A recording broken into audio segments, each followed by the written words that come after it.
welcome to Bloody Violent History, and this, our section on some of the most important battles in history. The Prussian military theorist Karl von Clausewitz said that war is politics by other means, and in war, battles are fought, on land, on sea, and in the air. Many are inconclusive, some are a step towards eventual victory, and of course, the winner of the last battle is generally the victor. We're going to examine some iconic battles which have either brought a war to a close or have had such an important effect on the war that they have decisively changed its direction and outcome. A very few of these end up defining a conflict or even a nation. Today we're going to talk about the famous Battle of Waterloo, which took place on the 18th of June 1815 just south of Brussels. This was the finale, the culminating contest between Napoleon and his reconstituted French army after his escape from exile on Elba, and the British and the nations of the Seventh Alliance, most notably the Prussians.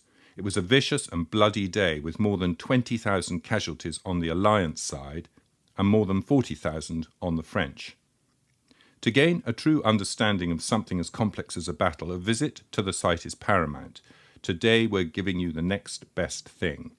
I have with me an historian and expert on the Napoleonic period, who has taken many lecture tours to the Napoleonic battlefields and especially Waterloo.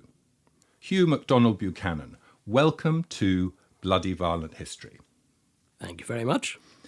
The premise of this series, this sub-series, is whether or not this particular battle we're going to discuss was the battle or a battle in the war. Waterloo is a very famous encounter in the Napoleonic Wars.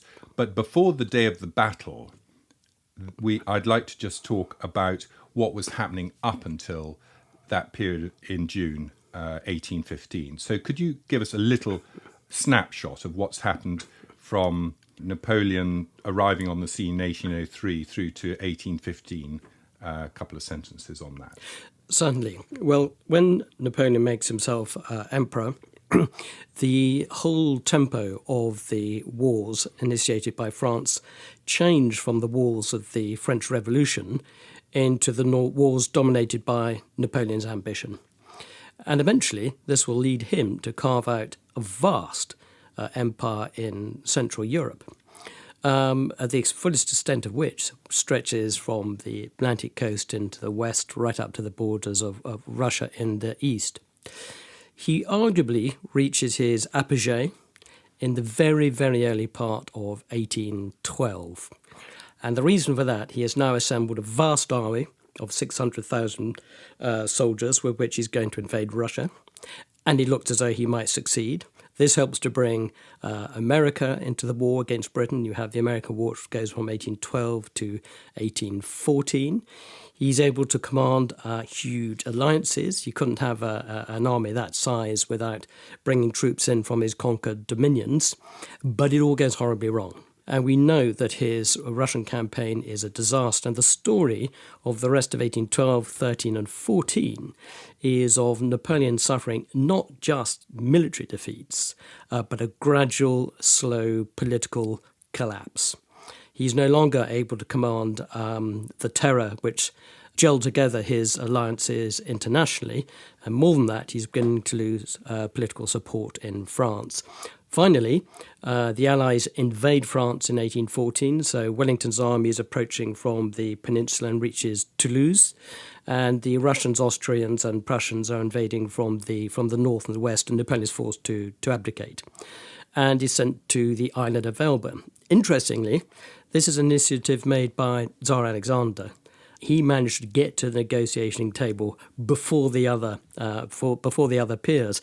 St. Helena had indeed been mooted at that point, but Tsar Alexander wanted him to go to Elba, and it was Napoleon was only there for a few months, no more than about 8 months. And why did they just execute him? That's a really good question. I think the Prussians would have executed him. The problem for the Austrians is that he was still married to the Emperor of Austria's daughter. And Tsar Alexander, in a strange sort of way, had this hero worship of Napoleon. and didn't want him executed. And one of the reasons he wanted him to go to Elba is he thought, in a rather weird way, that Napoleon's mental and physical presence relatively close to Europe would help maintain the balance of power in Europe. So he wasn't executed at that point, and he was allowed to go. And not only was he allowed to go, he's allowed to go on what they perceived to be relatively beneficial terms. So he's allowed to take 1,100 men of the Napoleon battalion of the old Imperial Guard. He's allowed the title King of Elba. He doesn't really have a jailer.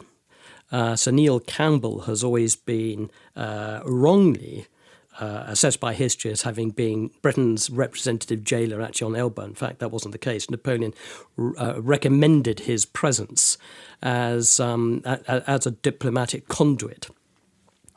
But of course he gets bored. And not only does he get bored, but the French refuse to pay the monies that they promised him, so he's running out of cash. And I think something else happens, which is very important, is by the end of 1814, I think Napoleon is physically and mentally exhausted. So a few months in Elba, sorting things out, sorts himself out. And I think he heals. And I think he feels his old ambition returning. I think he's angry that he can't see his wife or his child. And gradually he makes up his mind that he's going to return and try and instigate a coup and reinstate himself as Emperor of France. And would it be the case that when he returns, his strategic idea is that if he defeats England, the finance falls away, he gains momentum, the coalition of allies collapses, and then he's able to basically dominate Europe? Is that? Well, and he's tried it before with what is known as the continental system, whereby when he was at the peak of his powers within Europe, one of the conditions of alliance with France is that other nations do not trade with Britain, which he refers to as the nation of shopkeepers. And it does, in fact, begin to have an effect. So in 1812, the continental system has bitten. And 1812, I mentioned a little bit earlier, is a really bad year for Britain, with the Americans coming into the war, Napoleon looking supreme in Europe. So yes, I think that's always at the back of his mind. But he's got a lot to do before he can even get there. He has to land in France, and he has to instigate a coup. Many of his previous supporters have gone over to the Bourbon, to Louis XVIII, including, I might say, and this is a critical one, Alexandre Berthier, who's been his chief of staff for, a decade plus now. His great organiser. His great organiser. And I think this becomes critical to the Waterloo campaign, and no doubt we're talking about it a little bit more. But one of Berthier's skills is the fact he can interpret orders that emanate from Napoleon in Stengun fashion into some semblance of understandable French or whatever language it has to be passed on in. In the absence of Berthier, that doesn't happen. Marshal Soult, who is appointed chief of staff, is a very brilliant manoeuvre of troops and has fought well under Napoleon. It is Soult, for example, who led the attack on the Pratzen Heights at Austerlitz. But he doesn't have the same qualities that Berthier did, which is that of a well-practiced, top-class staff officer who knows the little foibles of his boss and knows how to iron them out and make his boss's intentions clear to subordinate commanders. Good. Well, then let's come on to the commanders and their varying styles of executing warfare. So first of all, we've got Napoleon. As you said, he's aging. I don't like to mention it, but he has piles, which seems to come up in every discussion at this time. He's never faced the English before, has he? He's an artilleryman and a good delegator who, as you said about Berthier, someone like Berthier can interpret his wishes. Whereas I believe Wellington was not much of a delegator. And he's got these great, generals under him, famous generals like Ney and Grouchy. So Napoleon.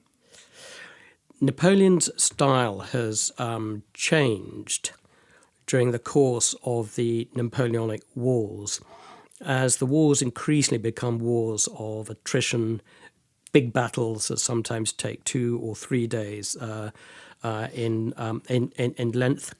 A classical example of that is, of course, the Battle of Leipzig in 1813, which was a 3-day battle.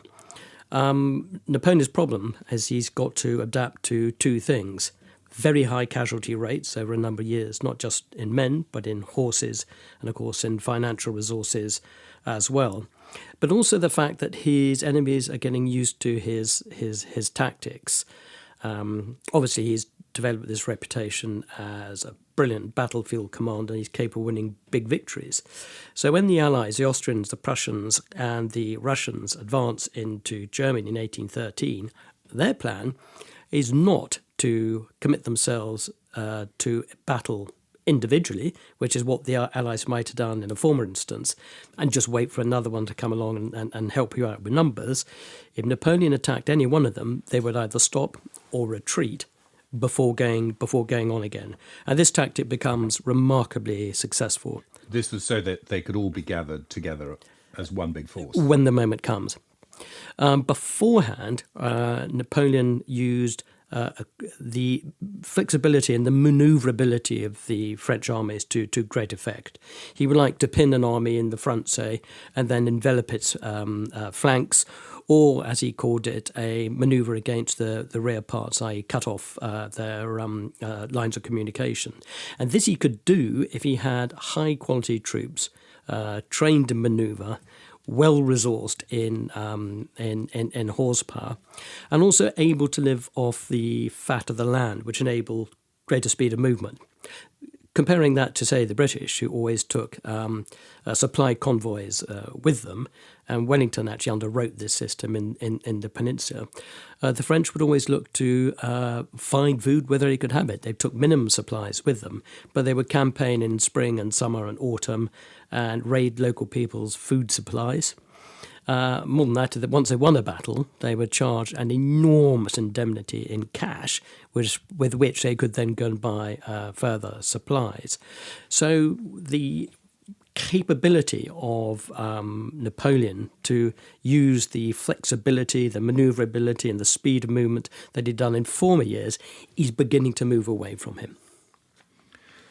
And the other thing you mentioned was his communication, and that he was fortunate to have a man who understood him in the past, and that this, because this comes up in Waterloo, communication is key in battle, and Napoleon's way of communicating his orders down wasn't necessarily that clear. I think that's exactly right. I mean, France, traditionally, and in the wars of the French Revolution and in the Napoleonic Wars, had to have lots of armies because they were fighting lots of enemies on the continent. If you have lots of armies, you have to have lots of generals. So we're not just talking about a single army under Napoleon's command, say. You're talking about a series. And you're talking about delegation of command to people who you know, who can trust, who can do a good job. But within the context of his main battle army, which he formed to strike at Wellington and Blucher first in Belgium, his plan was to divide his army into 3 corps. That meant 3 corps commanders. And it was very, very important that they would react according to the letter of his word, so that manoeuvres, if they had to be changed at the last minute, and of course warfare is very, very fluid, the staff system could see that happened without mishap.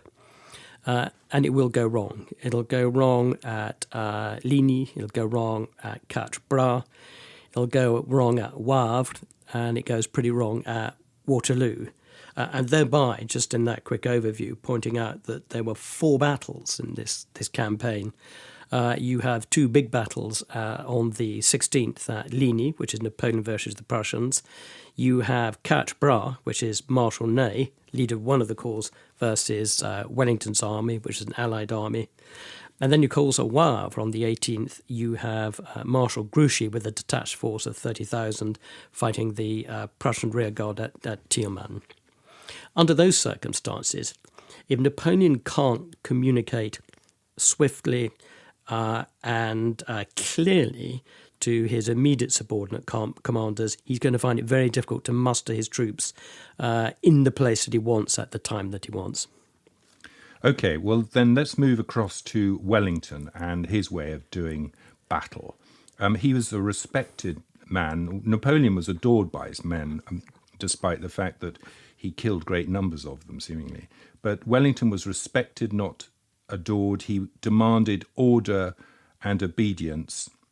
He had his infamous army. He wasn't keen, supposedly, on the cavalry, or he distrusted the cavalry. But he was good at things like intelligence. He had his exploring officers. He had a lot to live up to. Was he a better soldier than Napoleon gave him credit? Without a shadow of doubt. And I also think that at the back of my mind, Napoleon did give him quite a lot of credit. So this very famous speech at breakfast on the morning of Waterloo, when if you've seen the film, you see Rod Steiger rattling the silver things with the kidneys and bacon inside, and he goes absolutely catatonic when they suggest caution. And Napoleon rants at them and says, look, he's a sepoy general and you've all been beaten by him and that's why you're scared of him. But we have all the advantages.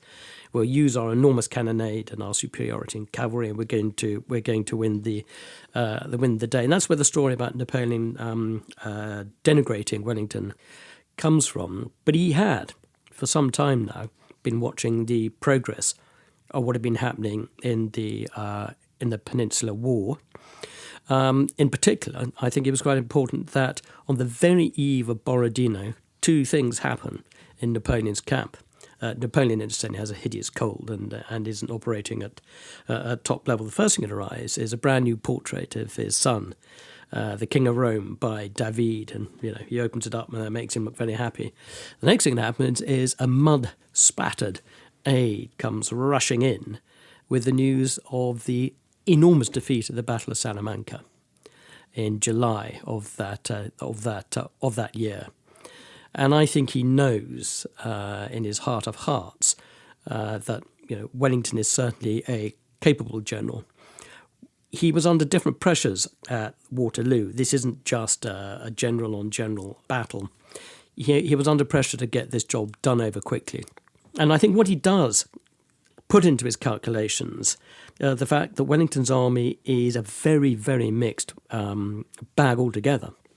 Napoleon has assembled an army which contains quite a lot of his old veterans, his old cavalry, their experienced infantry regiments. He's managed to get them supplied. It's not a bad operating unit, apart from the fact it's not match tight. And you've referred to that when you referred to the bad staff work. What he's looking at is Wellington's army. Only 30% of that is British, incidentally. The rest combines Belgians, many of whom have actually fought for him in the past, Dutch, who he doesn't necessarily rate, and then a mixture of Germans, the King's German Legion, Hanoverians, Nassauers, Brunswickers. And he thinks that this army is going to crack under a massive blow. So I don't think he's so much underestimating Wellington as such, but I think he's taking a view that this is an army that isn't match tight and isn't up to possibly the quality of his own army. And Wellington's peninsular troops, a lot of them are in America. Yes, and many of them have been sent over to participate in the War 1812-14, culminating, sadly, in the Battle of New Orleans, which is fought actually just after the peace treaty's been agreed. But he does assemble, or is allowed to assemble, because don't forget, Wellington isn't at the command of what troops he gets. He has to appeal to Horse Guards and the Duke of York, who is essentially the head of the army, the commander-in-chief.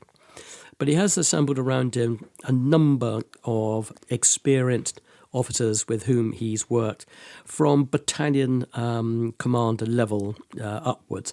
For example, Colonel James Macdonald, who claves to the gates of Hougoumont, is a peninsular veteran. He hasn't got the chief of staff that he requires, George Murray, because he was sent to America, but he has Sir William de Lancey, who he knows indeed from India. And he knew even before that.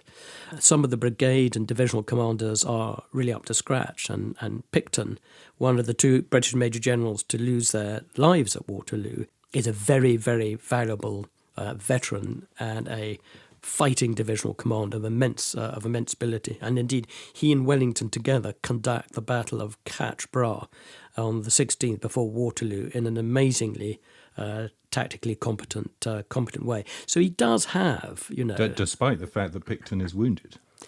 Picton is wounded, absolutely. He has broken ribs. And when they examine his body after Waterloo, it is felt that the smashed ribs and the contusion and the bruising would have been a very, very serious wound indeed. So it's absolutely amazing that Picton is able to take any part in Waterloo whatsoever. Where he was killed. You've also got the Prince of Orange, Slender Billy, on Wellington's staff. Ah, yes. Well, Wellington has a political coup. He is appointed essentially by agreement of all the powers at the Congress of Vienna. And it is acknowledged that a large part of his army is going to be Dutch-Belgian. Now, the king wants his son to be in command of all the Dutch-Belgian troops, but Wellington puts his foot down. And the row works in Wellington's favour, so he's made field marshal and command of all the Dutch-Belgian troops that are part of the Allied army.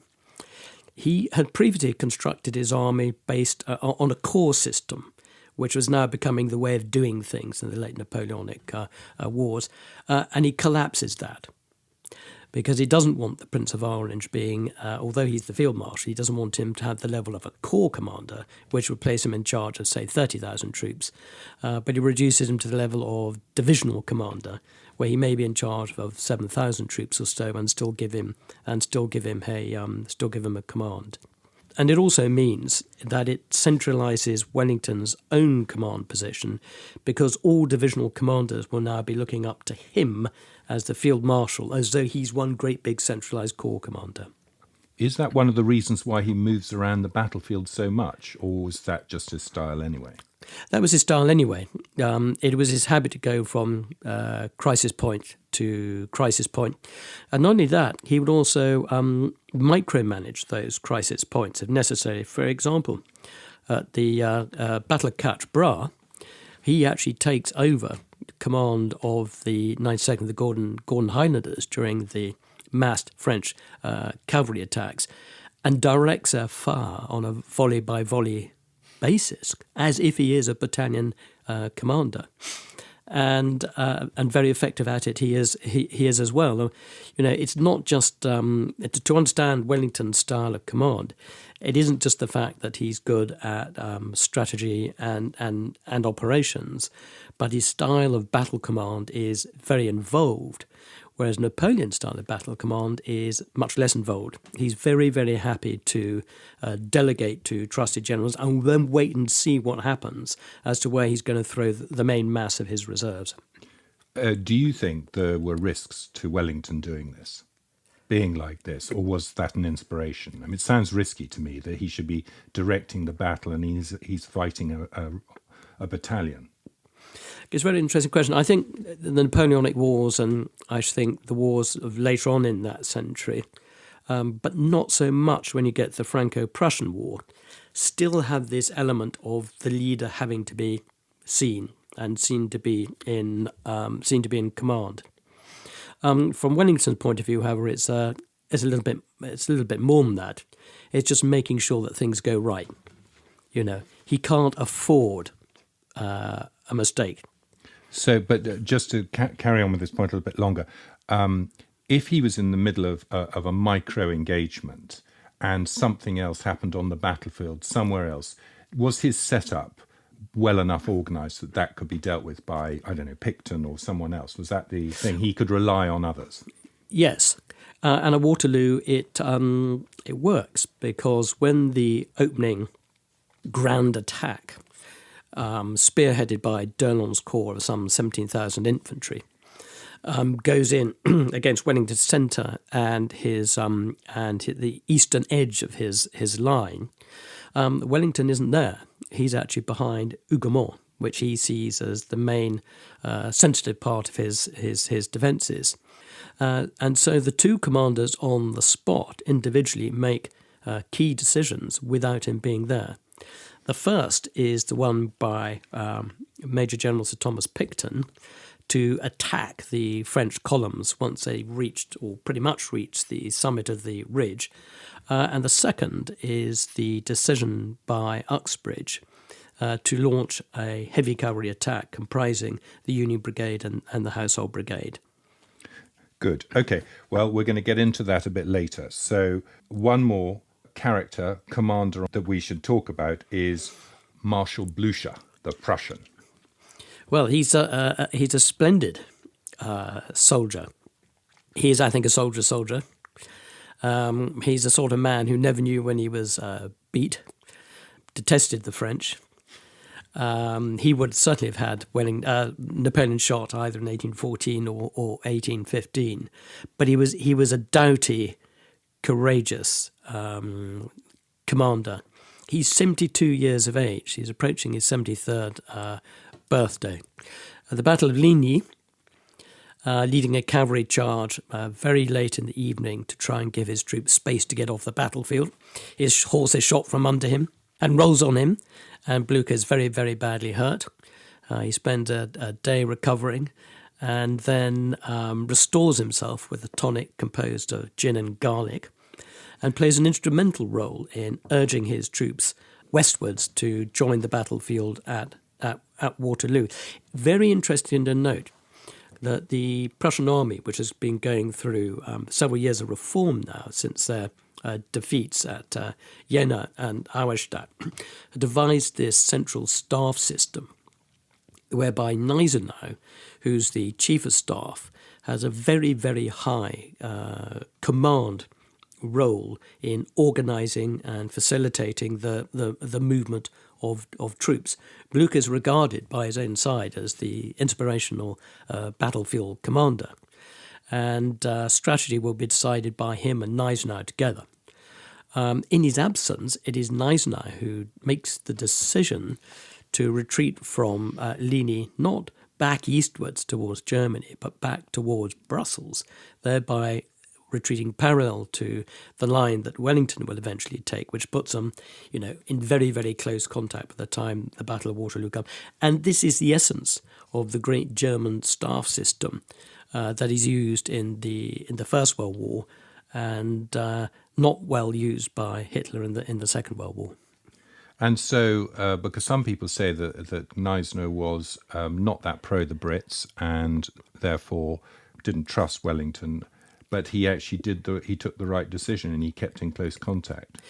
I think the acrimony stemmed from the deliberations and manoeuvrings during the first stage of the Congress of Vienna, when it came quite clear that the British and the French and the Austrians were trying to build up their own alliance within the discussions to preserve some form of balance of power against the Prussians and the Russians.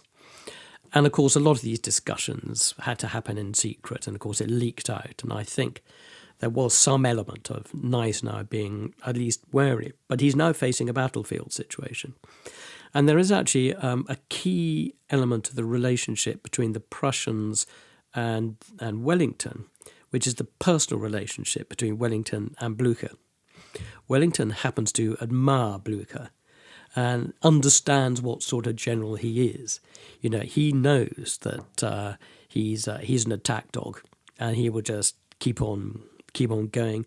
Wellington had studied the campaign of 1814, and he very much admired Napoleon's manoeuvres during that campaign, which was back to his old style, as it were. But equally, he admired what Blucher had done in that campaign, and they met frequently, and they liked one another, and they admired one another, and it was mutual. And so, when Blucher says in response to Wellington's request that he send, if Blucher sends one corps of men, let's say 30,000, to join him at Waterloo, he will stand at the position of Mont Saint-Jean and fight it out on the basis that his army and one corps will at least hold up, if not defeat Napoleon. And Blucher says magnanimously, I will come with my whole army. And during that difficult moment on the morning of the 18th, when he has to move his army across a couple of river valleys, through woods, after torrential rain. He's one of the refrains he comes out with. You won't have me break my word to the Duke of Wellington. It's one of the phrases he uses to spur on his troops. So perhaps some mistrust on behalf of Gneisenau, but Wellington and Blucher understand they need to work together. And it is great tribute to Wellington that when he receives that note from Blucher, he says, right, that's good enough.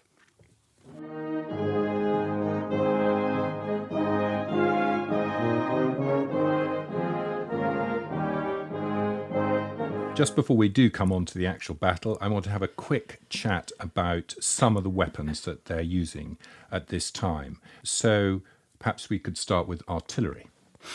Artillery. There have been improvements in artillery since over the previous 50 years or so. And the technology for making gun barrels in particular has improved. So rather than welding together bits of metal to form a tube, a bit of metal is now formed in one block and just drilled out. This makes it stronger. Artillery is used in mass blocks, and it can fire a different range of projectiles.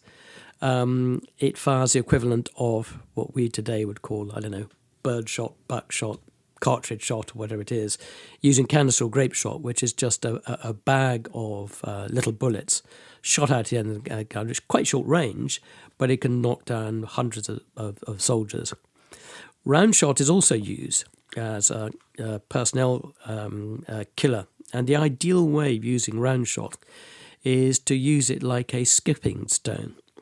So an ideal shot would bounce or graze the earth just in front of a body of enemy troops, and they will probably bounce 2 or 3 times if that body of troops is, say, formed in a column. And there are a number of instances of this happening at Waterloo.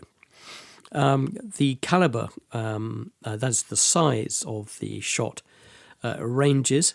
So in Napoleon's army, you had small cannon, like 3-pounders, which they would wheel up with the infantry in an attack to give them local fire support. And then you would grade up through several calibers. You get 6-pounders, 9-pounders, 12-pounders. Anything above that becomes a level of siege artillery, really. And pound is just the weight of the shot. Why? Pound is the weight of the shot, exactly. Now, the British did have a newfangled thing called the Congreve rocket, which is a bit like a firework, but it operated in the same way as canister. It was like a piece of canister at the end of the stick, and you point it at the enemy, let it go, cut the fuse according to the range you wanted. And the idea was that this would burst above the enemy in the same way as a shrapnel shell would. And incidentally, the British are now using shrapnel as well. So that's an air burst. And it was used first, I believe, at the Battle of Leipzig by a British contingent. And it worked absolutely perfect. One shot fired above a French column, knocked out 40, 50 people. But of course it's really erratic because there's no way of directing these projectiles after they're gone. There's no barrel to keep it on course. Very often these things shot up in the air. Sometimes they even came back towards the position from whence they were fired from. It did work once very well just before Waterloo, the 17th. During the great retreat of Wellington Central Column through Genappe. And one of these rockets actually landed underneath a battery of guns and killed the crew. Excellent. So that was the great-great-granddaddy of HIMARS, I guess. I think you might call it. But of course, the ironic thing is the British, as ever, were quite keen to make money out of their military activities. And so in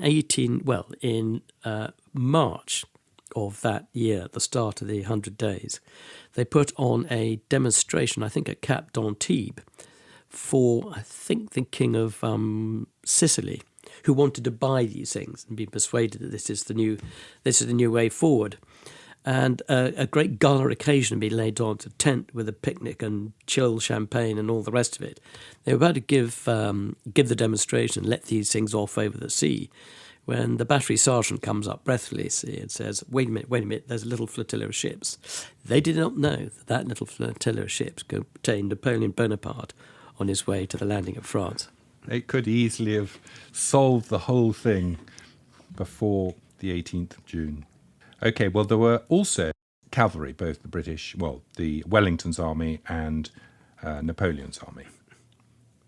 Yes, and Napoleon has a superiority in cavalry, and he's comprising heavy cavalry, famously the cuirassiers, big men on big horses with brass helmets with horsehair plumes, looking a bit like Roman cavalry, long, heavy swords. These are shock troops.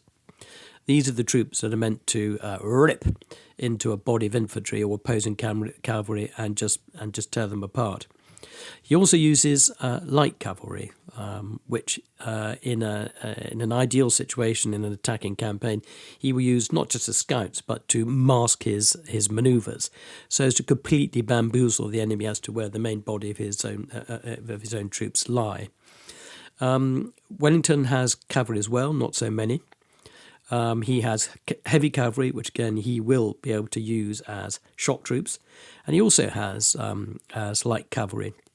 At Waterloo, the heavy cavalry is used in its classical way to break up an attack. It's that attack that we were talking about, launched early on in the day, where the initial success was absolutely stupendous because the timing was so good.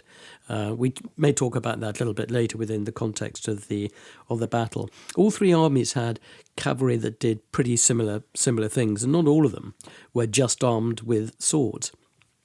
French had Polish lancers, which do great damage to some of the British cavalry, and dragoons. Dragoons were cavalry regiments that also would have had a carbine, which is like a small musket or a small rifle. Would they dismount, or would they be firing from the saddle? They would dismount, and there's an instance of that again on the 17th, when Sir Hussey Vivian's division is retreating from Catchborough. The retreat happens in 3 columns, and his is the easternmost one. And they're crossing the River Deal, and the French cavalry are on their heels, pretty hard and pretty fast. And Sir Hussey Vivian's dragoons get off and line the riverbank, and thereby provide covering fire for those of their comrades who haven't got across. Lastly, muskets and rifles. Yes, well, the standard weapon is the musket. It's smooth bore, so it's not particularly accurate. Most muskets now are fired using cartridges whereby the gunpowder of the ball come in a single packet. And so the soldier firing it has to bite it open, pour some of the cartridge down the barrel and into the firing area, where the flintlock will make a spark. Then it gives it ignites the gunpowder, and of course the ball is placed down under that and rammed down with a ram wad with a piece of wadding on top just to hold it in place. It required an enormous amount of drill to make sure that soldiers were able to do this speedily and to fire in concert. And it's because these weapons were so inaccurate and it was pointless in trying to use deliberately aimed fire, the troops were formed up in very tightly formed ranks. So essentially what they were doing against an enemy is, say, firing twice a minute. If you're a British battalion, well-formed, say that's 1,000. Well, if you're lucky, twice a minute you've got about 2,000 musket balls heading towards your enemy between a range of, say, 40 to 100 yards.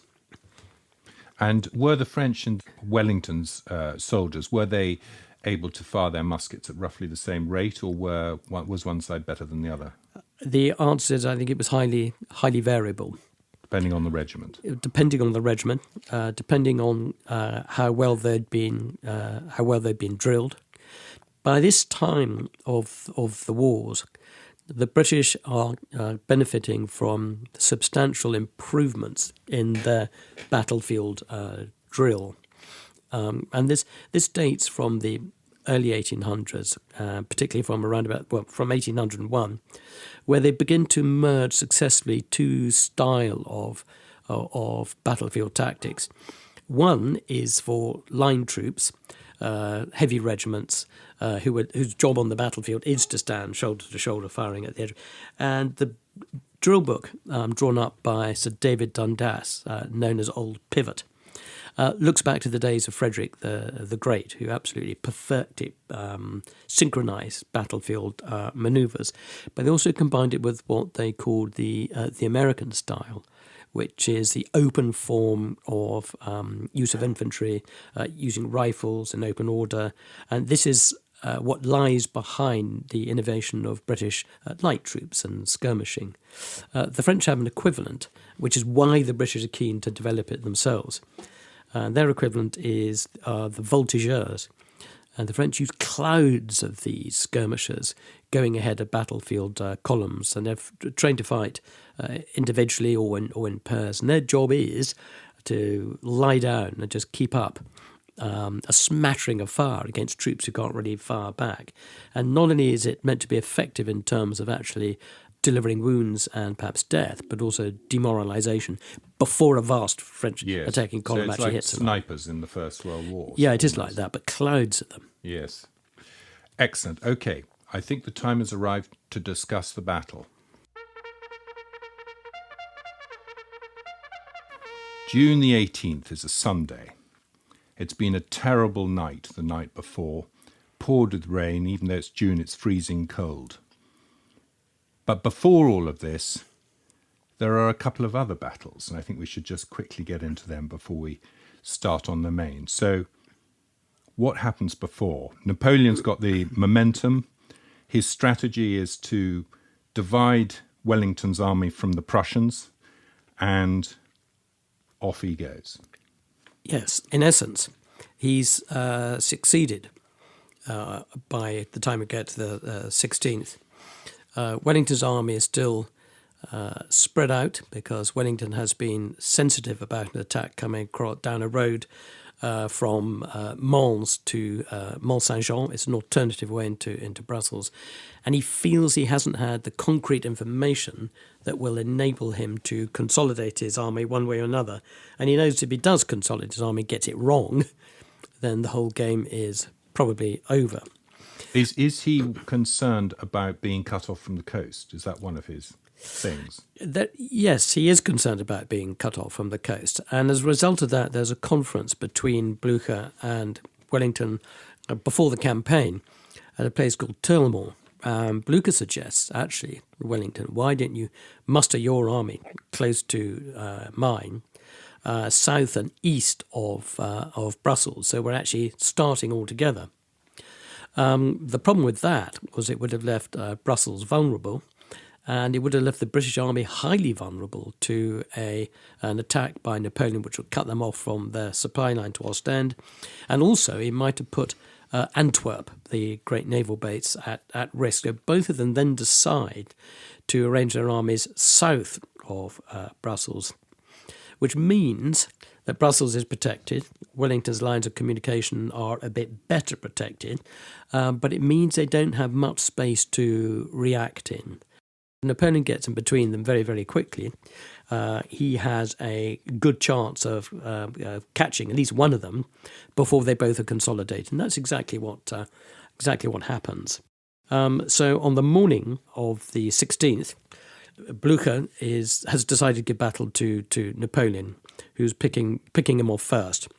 Napoleon has detached a body of over 30,000 troops under Marshal Ney eastwards on the road that goes directly from Charleroi through Quatre-Bras, through Waterloo, in fact, and on to Brussels, hoping to palm off Wellington's army so it doesn't come to the help of Blücher. Sorry, eastwards or westwards? Westwards. And that too is exactly what happens. It is unfortunate for Napoleon that Marshal Ney doesn't attack the Quatre-Bras position with vigour early on. A couple of possible reasons for this. The late great David Chandler says that by now Ney, in his view, is bomb happy. You know, he's been through it all now for years and years and years as a fighting soldier, and particularly recently. There was the retreat from Moscow, there's 1813. He's gone over to the Royalists in 1814, then back to Napoleon in 1814. He catches up his command at the last minute, so he doesn't know his staff, he doesn't know his men. It's not a very handy place from which to start managing a corps in the face of what looks like being a major pitched battle. The second factor is that he has fought Wellington. He knows against Wellington in the peninsula and been beaten by him, and he knows that Wellington has this tactical habit of hiding his troops behind physical features, be it a ridge or wood or whatever, so he delays. Had he launched a full-out attack that morning, there were only somewhere between 10 and 16,000 Dutch and Belgian troops in front of him, and he could have gone right the way through, almost through to Mont Saint-Jean and Waterloo, but he holds back, and Wellington has by now given his army orders to consolidate and muster at Quatre Bras. The story of the day is of the French escalating their attacks while Wellington's army is arriving in increasing numbers. And around about... So is that where he wanted to fight the full battle then? Is that where he thought it would be, Quatre Bras, rather than... No, not in the slightest. Napoleon has made up his mind. He wants to smash Blucher at Ligny. He wants, at this early stage of the day, just to keep Wellington out of it, and then he can turn around with 2/3 of his army, having smashed the Prussians, and turn the whole weight of his force onto Wellington's army. He changes his plan during the day, and late in the afternoon, he sends orders to General D'Erlon, who's a large part of Ney's army, has a corps of about 20,000 men. He says, "March to me." Now, it so happens that there's an old Roman road that goes from the French position at Quatre Bras right onto the western wing of the Prussian army. And that is exactly where Napoleon has seen an opportunity for envelopment, which means Ney's going to have to change his battlefield tactics a bit. And instead of looking for outright victory, perhaps just to mask whatever's happening at Quatre Bras itself. However, this is where Paul Starfwork comes into it, because nobody has been able to give Ney clear orders as to why this is happening. And he can't understand why suddenly 20,000 men from his command is marching into the far distance, when, as far as he's concerned, the last order he's had from the Emperor is to drive Wellington away from this strategic crossroads at Quatre Bras. So he then sends an order to D'Erlon, who's just beginning to arrive on the battlefield at Ligny, to return. And Napoleon, standing on his windmill at Fleury, sees his troops begin to arrive in the distance exactly where he wants them, then sees them begin to turn around again. And so D'Erlon spends the whole of that day marching from one battlefield to the other and not making a significant contribution in either. And by about 4 o'clock in the afternoon, Wellington is able to tip the balance in terms of numerical superiority. And later on that afternoon, in the early evening, he conducts a general counterattack right across the battlefield that pushes the French back to their starting positions.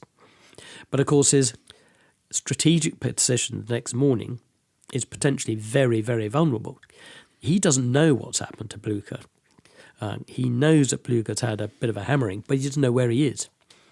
The difficulty is he doesn't know whether he's going to stay put and Blucher will come to him, or whether he will have to move out and go to Blucher. So unless he has that concrete piece of information, he's staying put for the moment.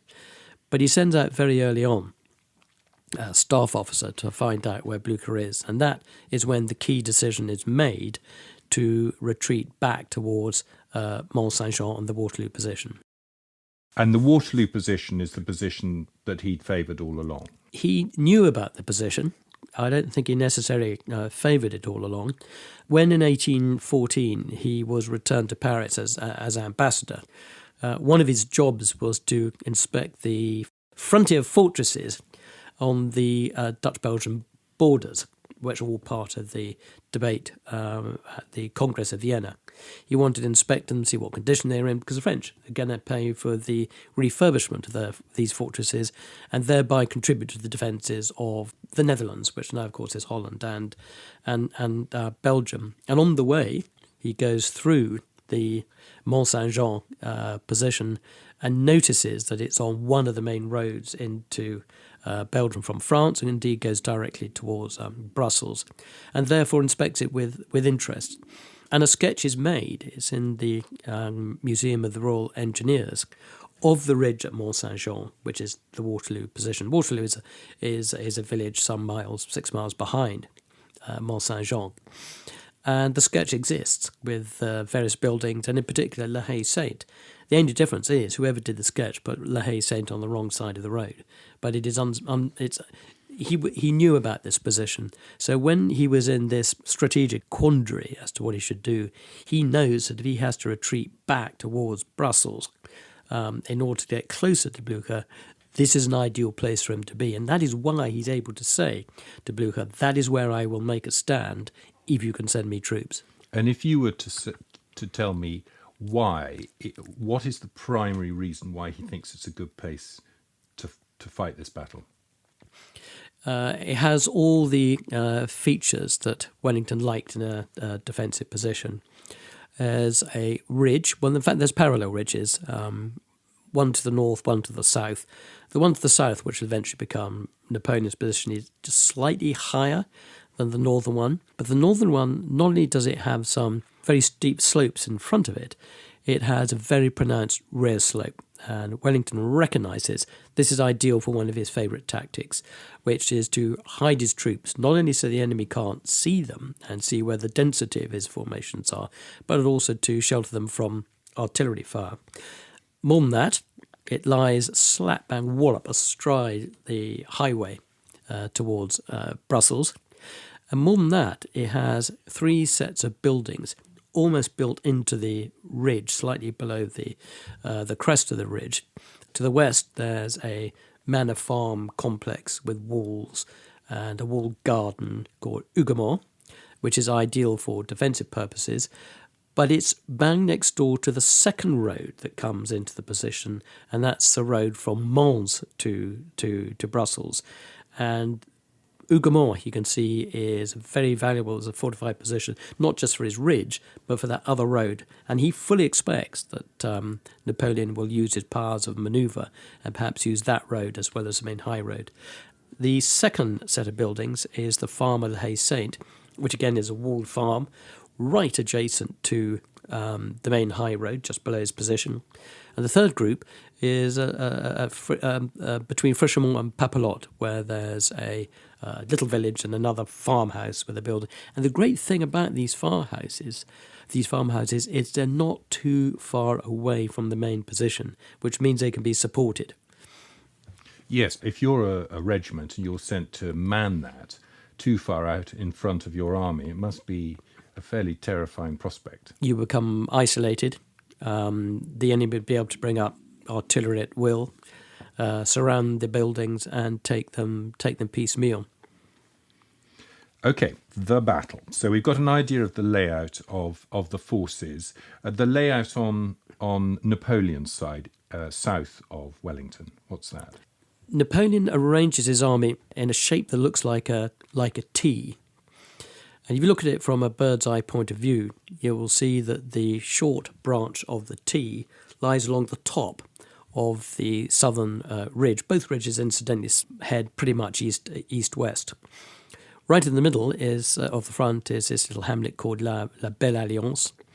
To the right-hand side, or to the eastern side of that, he puts one whole corps, which is d'Erlon's corps. That's the one that spent the whole of the 16th marching up and down, but hasn't been engaged. And to the west side of La Belle Alliance, he locates another corps, opposite Huguemont, commanded by Ray. Ray and d'Erlon, incidentally, are 2 generals that have fought Wellington time and time again in the peninsula.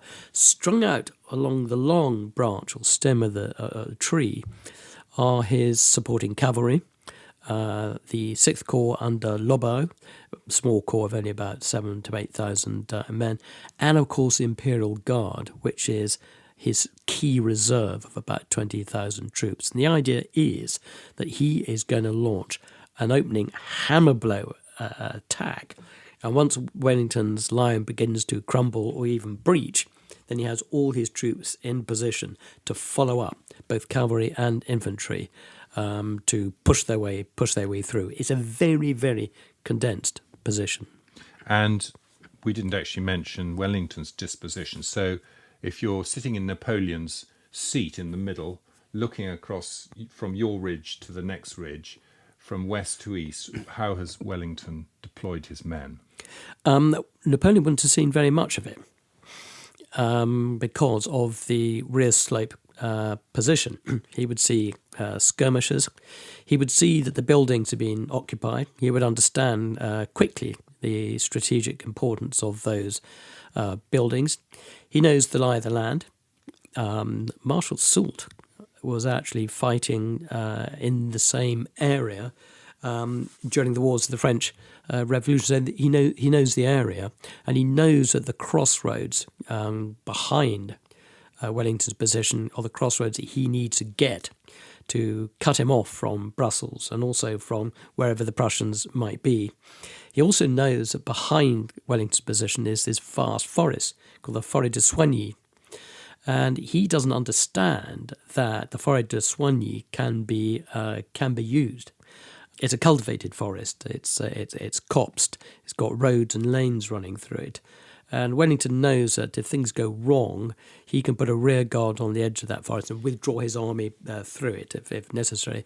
Napoleon thinks that's an opportunity to crush him against it. And I think that's one of the reasons he uses such a dense tactic. But going back to Wellington's positions, he's convinced that the main danger to his position is going to lie between La Haye-Saint, slap bang wallop in the middle of the position along the main high road, and Hougoumont, which is guarding a shallow valley which goes from La Belle Alliance round the edge of Wellington's western position, and also across that road that goes from Mons to Brussels. So he packs most of his troops in that area.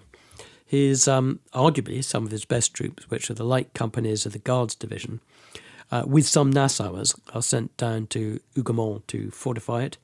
Some other excellent troops armed with rifles under Major George Baring are sent to occupy La Haye-Saint.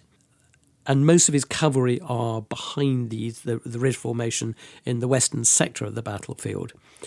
The eastern sector is held by excellent troops, but they've taken a mauling at Quatre Bras, in particular Picton's division. This is where the bulk of the Scotch troops are, and this is the only place on the battlefield where you'll hear the bagpipes. The position's a strong one, but he believes that is the area that the Prussians will emerge. Furthermore, the terrain in front of the easternmost part of that battle consists of some really deep sunken roads, so it doesn't look quite as vulnerable to him as the rest of the battlefield. So it looks like a triangle in a sense, with the thick part of the triangle in the western part of the battlefield and the narrow part along the line on the east. Right, it's been a terrible night. It's rained, and so the ground is soggy. When does kick-off start? Well, Napoleon would like to kick off as early as possible. He's up in the very early hours of the morning. He sleeps fitfully. He's already sent a group of cavalry in the night before to march up the road, and suddenly received by cannon shots. He's absolutely convinced that Wellington's staying there to fight. But he wants to get this battle over and done with as soon as possible, because he doesn't just need a military success. He needs a cataclysmic political success, because, not forgetting, he came to power as a result of a military coup. Not everybody else wants Napoleon there, and indeed there's been a revolt in the Vendée already.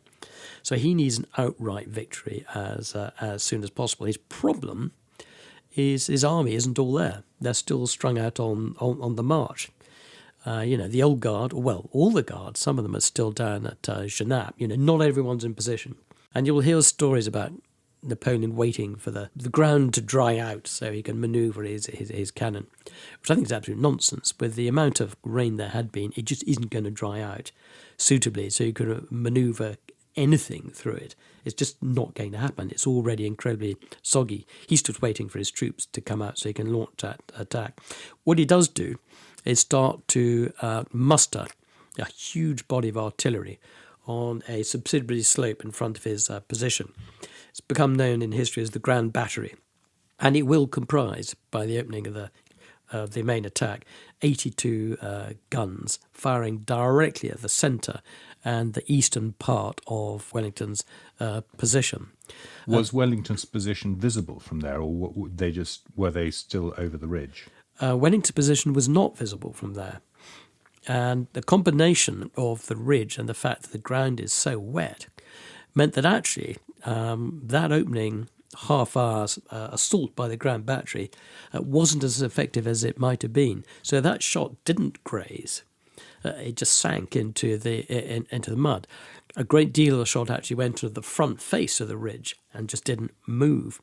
And when they were shooting behind the ridge, they were taking pot luck, because that's where they imagined the troops were. In addition to using hard shot, they used shells, which were hollow piece of metal stacked full of gunpowder. And you could lob these up and they would fall on the ground, fizzing, because they had a fuse in, and then just go bang, which are horribly effective to bodies of waiting troops, because they had the same effect as shrapnel in essence.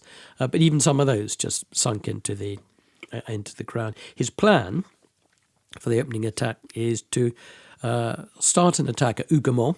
Don't forget that's over on the western edge of the battlefield. He knows Wellington's sensitive about that, because he can sense the amount of care that Wellington's been taken over the positions there. And he hopes it will create a diversion so that Wellington will move troops away from his centre down to protect Hougoumont. And the idea is that the Grand Battery will open up at 1 o'clock, and at 1:30 or thereabouts, Macdonald's Corps, the whole of Macdonald's Corps, 17,700 infantry in 4 divisions, are going to march across the valley and smash into the centre and eastern part, the more lightly held, although Napoleon doesn't that, of Wellington's lines, supported on the western flank by 1,200 cuirassiers. So these are the heavy cavalry shock troops. And it is quite clear that this is the manoeuvre that Napoleon wants to win the battle. He wants a knockout blow. He doesn't want to do anything clever. He doesn't want to fly like a butterfly, sting like a bee in Muhammad Ali by parlance. He wants to smash his way through and take those crossroads. The wrecking ball. Did that require Hougoumont to be taken for that manoeuvre to work? That does not require Hougoumont to be taken. Hougoumont, for the purposes of this opening act, is simply to apply pressure to induce Wellington to remove troops from his centre to protect Hougoumont. And indeed, when the battle opens up with gunfire at 11:30, cannon fire first before the initial infantry attack on Hougoumont, that is where Wellington spends that early part of the battle. He's on the hill behind Hougoumont, watching proceedings there, and again gets involved in the minutiae of some of the tactical developments there. In front of Waterloo, just to the south, there was a wood, quite a thick wood, and the French troops had to march through that in order to come up to the farm buildings. And Wellington gives direct orders to a battery of guns run by somebody called Captain Bull. And he says, look, instead of firing round shot once they've reached the wood, you now need to lob in shrapnel and howitzer fire. So he's taking a lot of care in that sector, which is why he's not in a central position when the main attack opens up at 1:30. How is he being kept informed, Wellington, about what's going on elsewhere on the battlefield? It's a really good question.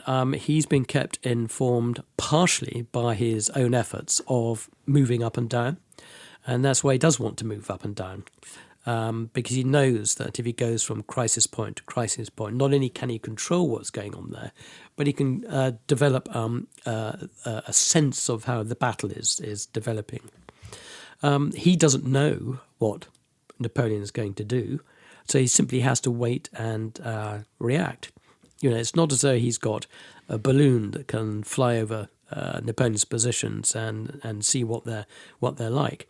And another piece of information which he lacked earlier on in the campaign is that he had an information officer, somebody called Cahoon Grant, actually operating in France. And his job was to inform Wellington.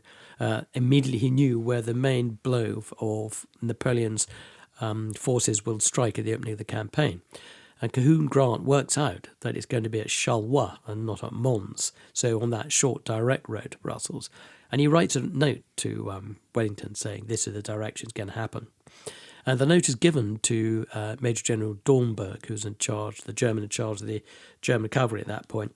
He doesn't know who Cahoon Grant is. This is an example of not an army not being match tight. So he pops it in his pocket, and it doesn't get to Wellington quite late. So Wellington, in a campaign sense as well as in a battle sense, is waiting to react. All he can do is get comfy with his own positions and wait and see what happens. Yes.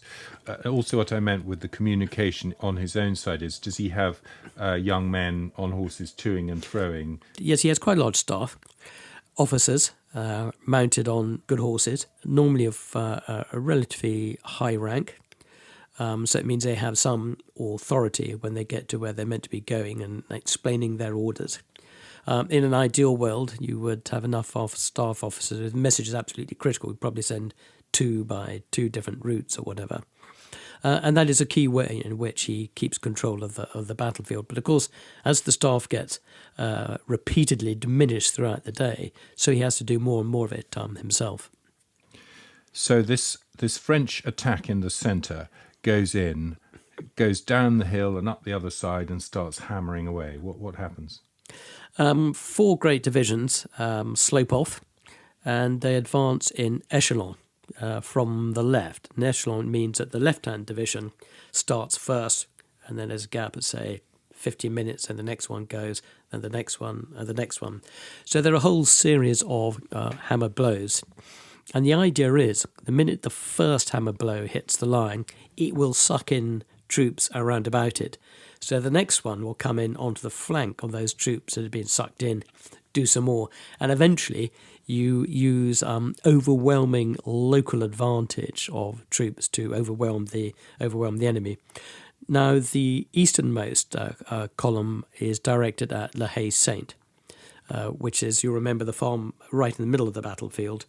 And the other 3 come up on the western side of it, straight up the slope of the ridge. In order to get there, they've had to go through the Grand Battery, which signals what's going on, because the Grand Battery has to stop while they're going across the battlefield. So those officers on the ridge will form the critical part. In particular, Major Generals Thomas Picton and Uxbridge, who are in charge of the cavalry, can see exactly what's going on. We should have mentioned that the way that Wellington had dispersed his artillery was completely different to Napoleon. Napoleon has about 100 guns more than Wellington, and Wellington has dispersed them along the line of his ridge rather than forming them into one great big battering ram for 2 reasons. One, he doesn't intend to attack. He's going to pin himself to that ridge until Blucher arrives. The second is he knows there are going to be some pretty heavy attacks, and he wants them used as personnel killers rather than battering rams on a particular point. So these columns are opened up upon by British artillery, German artillery, from almost the entire duration of their march. And then when they get close to the top of the ridge, they are received by rolling volleys of musketry. 2 of those columns, at least, managed to get through the hedgerow that lined the top of the ridge.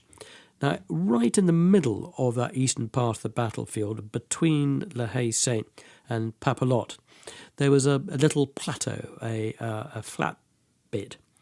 And one of the French divisions just begins to get onto the top of that, having pushed away a battalion of Dutch troops which pull out of the line to reform back. Now, the British line there is formed in two parts. You've got the front line, which is directly managing the hedgerow, and another line, a second line, in support of it. And it is now that Major General Picton sees that the second line needs to come forward and support the first, which it does. However, on the plateau, the French are achieving an enormous superiority of perhaps 4 to 5 to 1, because the brigade in front of them has cracked and is reforming behind. So Major General Sir Dennis Pack gives the immortal order to the Gordon Highlanders. All in front of you has given away. You must give a chop, volley and charge, which is exactly what they do. But they aren't weighty enough to push the whole column, which is about 4,000 people. One battalion, Gordon Highlanders, well, it's a very small battalion now, possibly 600 effectives after Catchborough, possibly even less than that. It staggers and stops the deployment of the column from column into a firing lane on that plateau. And it's at that moment that Uxbridge has been able to bring up the Union Brigade, that's the heavy cavalry brigade, and he orders it to charge, and they start moving up the rear slope, and they move over the top of the ridge and charge right into the meat of those French columns with a devastating impact, big men on big horses, sabering right into the centre of these columns, and two of the French Eagles, these very emotive standards, which have been given personally to the 45th and 105th Regiment of Line, are captured. One by the Scots Greys and one by the Royal Dragoons. Okay, so that cavalry charge comes over the top of the ridge. These echelons, 1, 2, 3, 4. Yeah. Do they hit all four of them on face down, or do they come in at the side? Most of them hit on the face. Part of the Household Brigade, which is charging at the same time. They're on the west side. The west side of the road, and their job is to attack the cavalry that's accompanying this great attack. There just isn't room for them all to get around there. So some of them get into the lane that runs along the top of the ridge. They go around the back of La Haye Saint, down the main road, and into the side of one of the French columns. And that helps break that one up. So that cavalry charge, heavy cavalry charge, despite Wellington's feelings about cavalry, is a huge success. But unfortunately, they get a rush of blood to the head, and they go too far. Interesting to note, the members of the Union Brigade, so that's the Scots Greys and the Inniskillings on the east, are not veterans. The Scots Greys haven't actually fought in a European context since the 1790s in Flanders. They've been principally on police duty in Ireland. And although the initial shock of the attack is immense, they just, with the excitement of it, will keep on going. And the colonel of the regiment is seen with his reins between his teeth, because both of his arms are useless by this stage. And he drops the reins and he shouts, "Charge the guns." And so pockets of horsemen come out of the bottom of the valley and start charging the Grand Battery, where they have a bit of fun sabering the gunners, but none of them get off their horses and spike the guns. They don't. So long-term damage is not done. And the Household Brigade has a similar problem. They rush through, they literally throw over the cuirassiers. One witness on that part of the battlefield says it sounded like a whole lot of tinkers at work, because not only was there a clattering of sword on sword, but sword on breastplate as well. And they overthrow the cuirassier and they go right up to the French front line. And where they're vulnerable and fired upon, then they return. But despite recall signals being ordered by the Major General in charge of the Union Brigade, somebody called Punsonby, and indeed Uxbridge himself, it just doesn't work. And Napoleon at this stage is present at the front of the battlefield, at the centre of the battlefield, and he's seeing what's going on. He personally gives orders for cuirassiers to attack the front of these horsemen, and also to bring in the Jacquinot's lancers. They come at right angles down the battlefield from east to west, catching these now discombobulated horsemen in groups, and they get slaughtered. Yeah, and the horses are blown, exhausted. And the horses are blown as well. A classic error of not doing combined arms in a way. Or, well, actually, we discussed this in one of our very first podcasts about the cavalry. And unless you were someone like Frederick the Great, it's very difficult to get your cavalry back. But is it true to say that the cavalry was that it for the rest of the day? Or were they able to reform in some fashion and still be used later on? That was certainly not it for the rest of the day. Only 2 brigades have been involved. So that's over 2,500 horsemen. Wellington has available a total of 13,000 cavalry. So there is other cavalry, and there's other heavy cavalry around too. It's just not British. But those 2 brigades are taken back and reformed, and they will play part of the role that the cavalry plays generally when the French cavalry charge in the afternoon. I mean, huge numbers of them. Wellington's line is in square, but he forms his cavalry behind those squares so that they're in a position to counterattack once the French cavalry is out of formation, and they take part in those counter charges. But by the end of the day, the combination of that opening charge and their role in the rest of the battle means that each brigade suffers about 40% casualties. And their commander, the Union commander Ponsonby, is famously killed. He is famously killed. The manner of his killing is thought to have been that he was actually taken prisoner and then shot. Before that, the traditional explanation was he'd actually been skewered by lancers. Yeah, and he wasn't even riding his best horse on the big day. It was a good horse, but it was a light horse. It wasn't his charger. Somebody described it as a bay hack. Of course, the rest of the brigade would have been on big, heavy horses. Yeah. Now, so that's over. That's around 2:30ish. When do the Prussians start to arrive? As soon as the battery, the heavy battery, the grand battery opens fire at around about 1 o'clock, some troops are seen appearing from the southeast.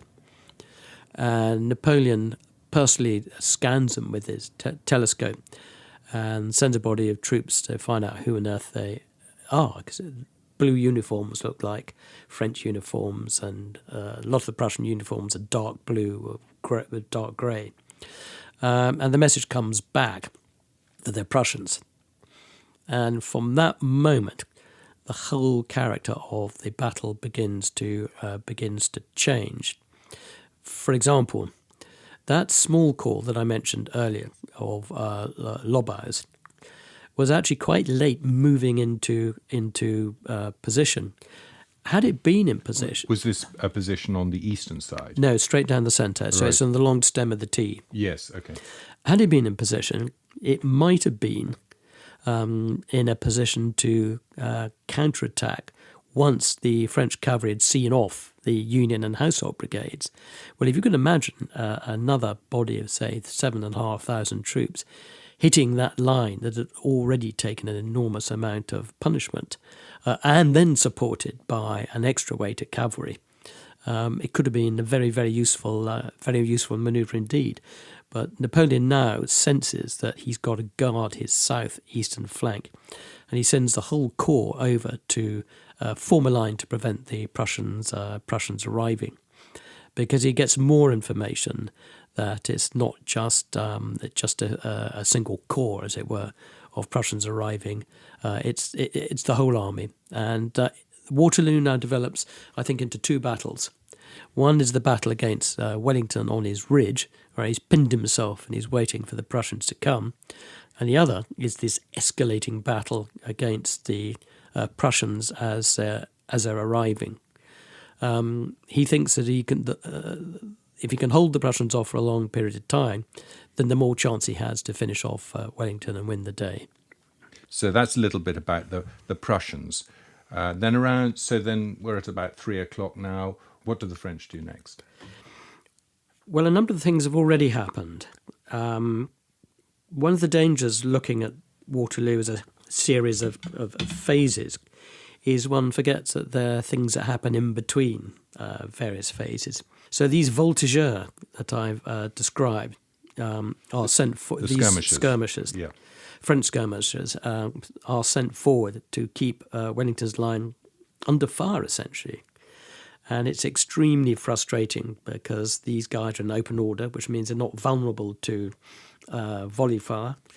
They can be picked off by other skirmishers, but then they're a pretty numerous bunch. The idea is they keep Wellington's line, under tension in between various while attacks are being mustered, and certainly while D'Erlon's division is being rearranged. Even though the Wellington's men are on the reverse slope, they've snuck forward. Yeah, absolutely. They sneak forward.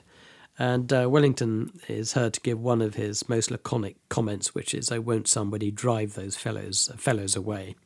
And the other thing that happens, of course, is that the Grand Battery opens up again, and there's still an enormous weight of artillery on the eastern side of Napoleon's line as well. And so Wellington's army comes under a ferocious bombardment, and actually it's a tribute to the French that they are able to keep these guns operating right until the last moment of the day. Somebody estimated that the Grand Battery, before that main attack, fired somewhere over 3,000 shells of different sorts. That's a phenomenal rate of fire, and they keep that up pretty much the whole day. Other attacks go in at Hougoumont.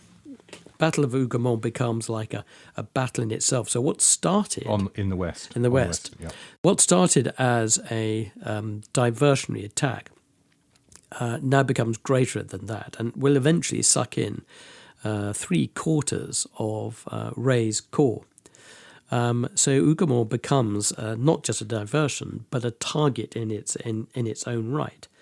And 7 concerted attacks are launched against Hougoumont and fail during the course of the day. And the vital attritional equation here is that the French allocate more troops and take more casualties at Hougoumont than Wellington. He feeds in reserves miserly to make sure that Hougoumont doesn't fall, but doesn't fall into the trap of pushing too much into it and leaving himself. And he's put some good men. He's put some good men in there anyway, hasn't he?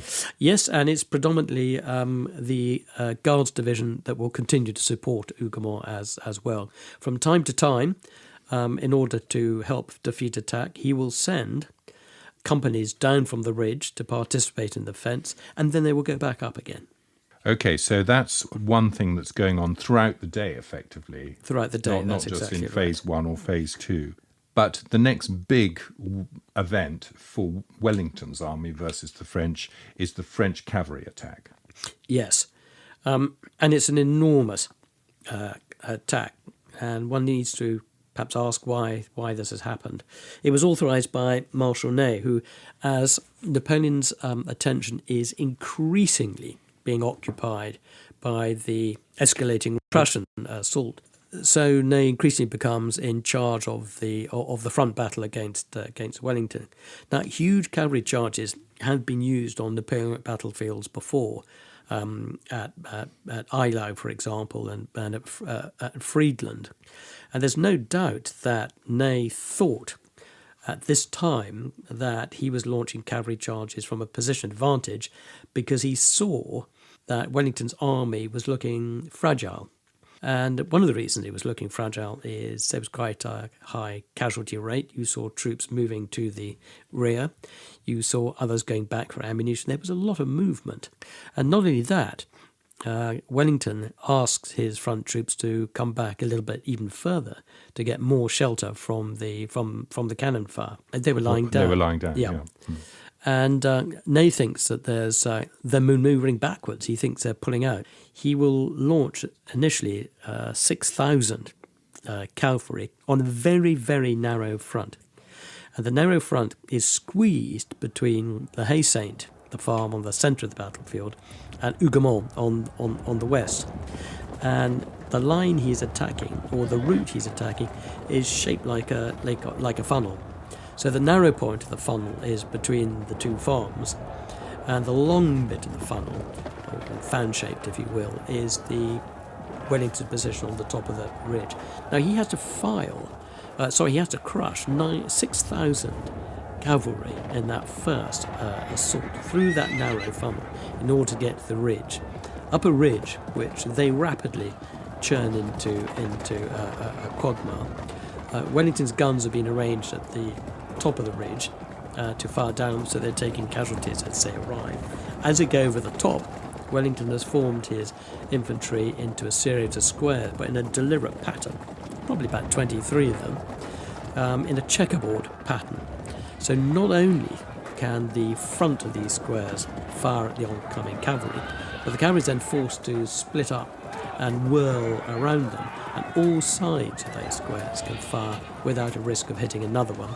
By the time they've gone through all of that, right at the back, you have the Wellington's arranged his cavalry to counterattack. What about Wellington's guns? Aren't they spiked or dragged away? No, none of them are spiked, and none of them are dragged away. Wellington has given specific orders to his gunners to fire until the last moment, and then for the gunners to rush back and take shelter in the squares. Some of them do so, and some of them actually take a wheel off and bowl it along with them to prevent the guns being dragged off, or to give the illusion that they're out of action. Then, of course, the minute the cavalry pull off, they go back to the guns and start firing again. There's one exception, and that's a battery of Royal Horse Artillery commanded by somebody called Captain Mercer, and he's immediately adjacent to, or in front of, a square of Brunswickers, who are quite young troops, and they're militia, and they're looking very, very shaky.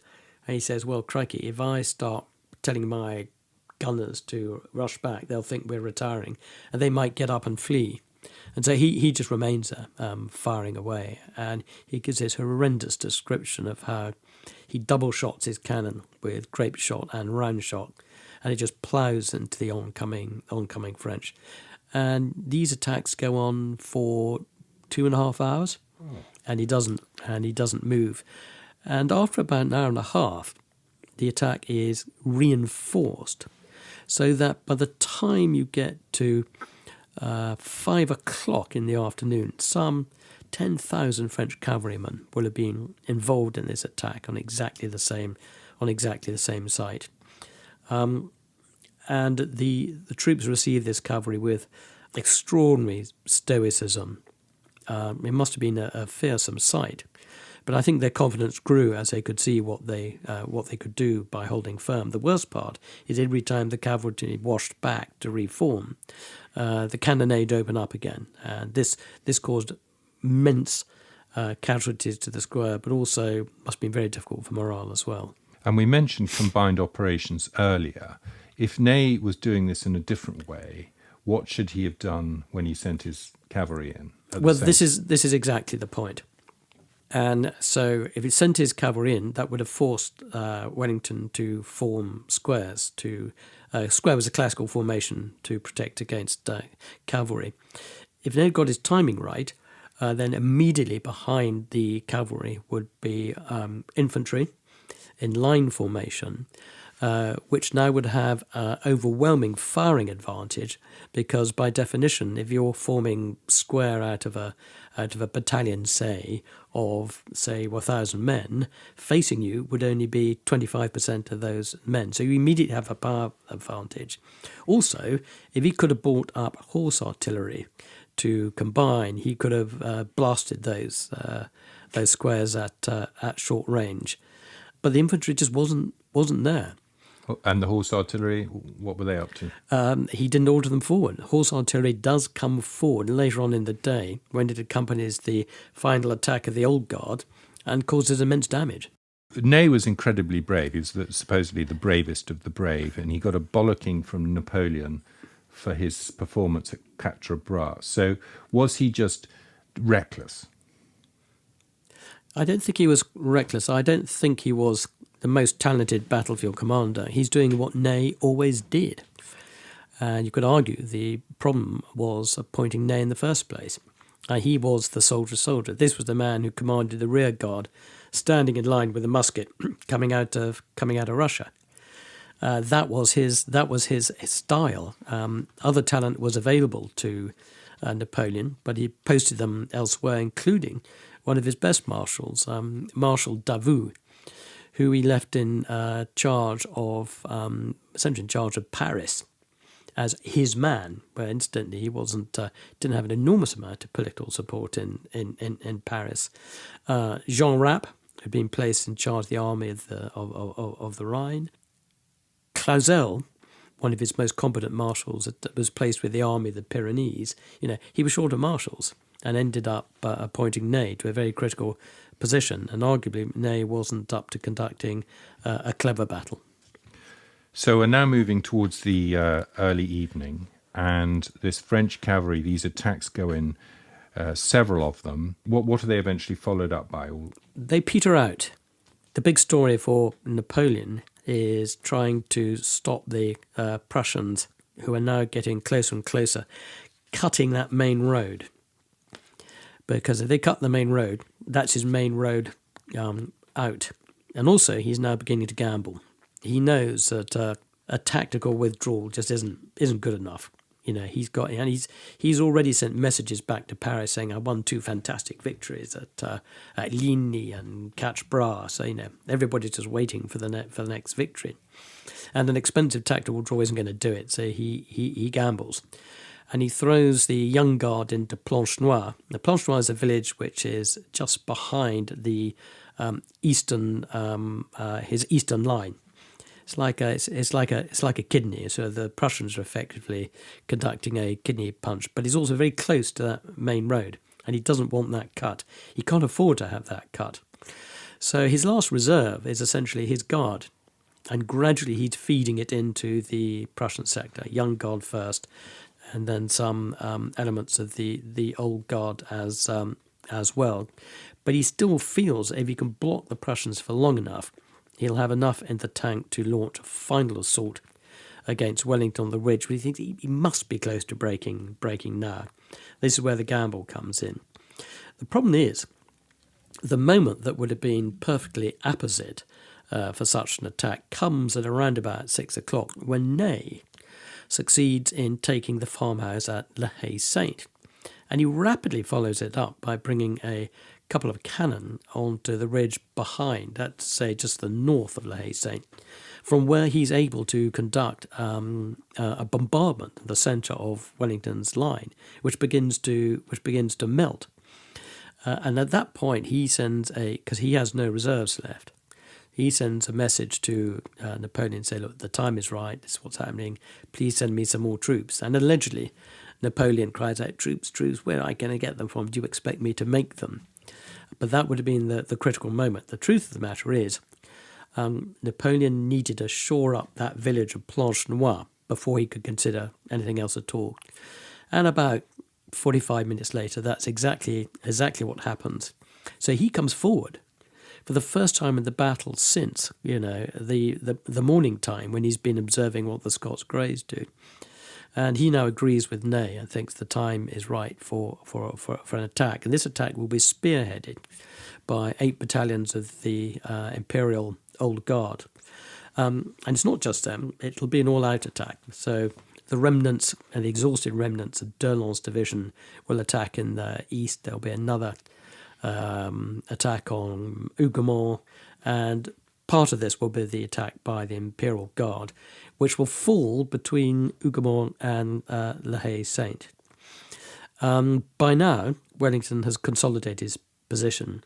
He's picked off the gunners that Ney brought up using riflemen. When we spoke about weapons, we didn't mention that a number of British troops and German troops are equipped with the Baker rifle, which is more accurate than a musket because it's got a rifle barrel. So you use essentially sharpshooters to pick off the gunners, reduce that problem. You can bring more troops into the sector, and also quite a long way behind the Hay Saint, but also guarding that road from Mons in again, which is the alternative road into Brussels. He still has some reserves there, including famously the 52nd Regiment of Foot, commanded by Sir John Colborne, which is a strong battalion, just over 1,000 people strong. He can bring that in to reinforce the line. So he adjusts his position. He can bring more cannon forward. And so the old guard, is going to attack almost exactly on the same line, along the same route that the cavalry took, over this steep slope and this churned up ground, covered in bodies. But here's a moment of drama, because Napoleon leads the guard forward by himself with his staff. And he rides from La Belle Alliance to the orchard at La Haye Saint. The orchard at La Haye Saint, just off the southern end of the building. And there he launches the attack before returning to La Belle Alliance, which is a viewpoint for where you can see what's going on. 3 battalions of the Old Guard are left to the right-hand side of the road, as if to form a second wave of attack. 1 battalion is placed over towards Hougoumont as a reserve to cover any withdrawal, and the remainder are sent up the ridge with a battery of horse artillery. And again, they were meant to attack in echelon from the right this time. But the lie of the land, which you can't quite see now because farming practices and its huge memorial has been built there by scraping up the earth, has somewhat melted the contours.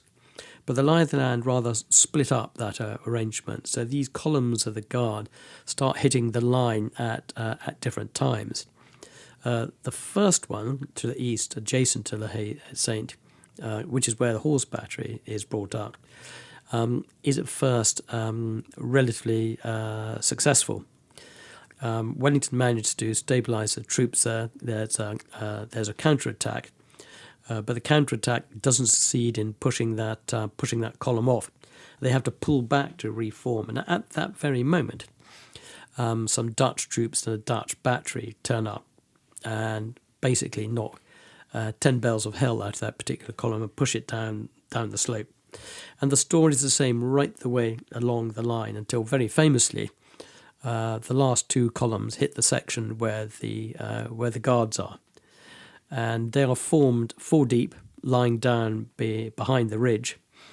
And the French witnesses who survived said they couldn't really see much in front of them. They thought, the army's given away, we'll just keep on marching and see what happens the other side. All they could see was some horsemen. And smoke, I suppose, is it? Plenty of smoke. Yeah. Plenty of smoke. And indeed, some of the British say that they could hear these columns approaching, because loud cries of Vive l'Empereur and the drums going, the pas de charge, which is a particularly fast beat that they used to help drive the troops onward.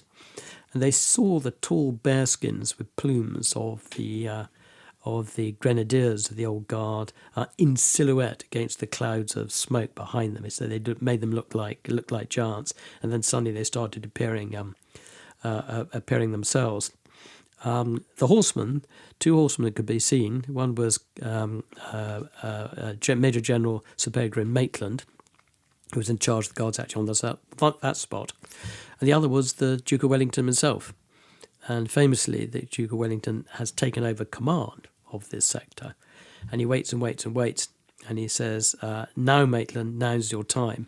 And said, "Up, guards, make ready, fire." And suddenly, 4 ranks of British guards start firing into the Imperial Guard, and they just stagger the column, and they follow it up. So this is they're in line, and they're firing 4 deep. into 4 deep. 4 deep. Yeah, and they're firing into a column, so they've got greater weight of fire. They've got greater weight of firepower, but it was a sheer surprise as well of these people just suddenly appearing, and they go in with a bayonet charge that pushes that column down the ridge, and then the final column appears to the east of that, which of course outflanks the guards that had just charged, so they have to come back to the top of the hill. And at this point, Sir John Colborne, who's commanding the 52nd, moves out of the line and places his regiment along the side of the approaching French column, so at right angles to the British line, down the front slope. And they start volley fire and moving in at the same time as the troops at the top of the ridge, also firing at the head of the column. And for a few moments, this brisk firefight develops. And then the 52nd moved in with a bayonet charge, and the column disappears and starts running down the hill. So you've got this extraordinary situation whereby you've got the remainder of the defending troops along the top of Wellington's Ridge, and the 52nd marching in at right angles right the way along, sweeping along the ridge in front of them. And Wellington, by this stage, is down there with Colonel Colborne. He's seen what's going on. He's come down the ridge. He's got no staff with him at all at this stage. And he approves of what's going on. Yes, he says to Colborne, "Don't stop. They won't stand. Don't stop." And somehow his battlefield antennae have told him that that's it. That's the crux of it. And he's right, because look at what's happening on the other side. The whole army has viewed Napoleon taking his guard forward for this final attack.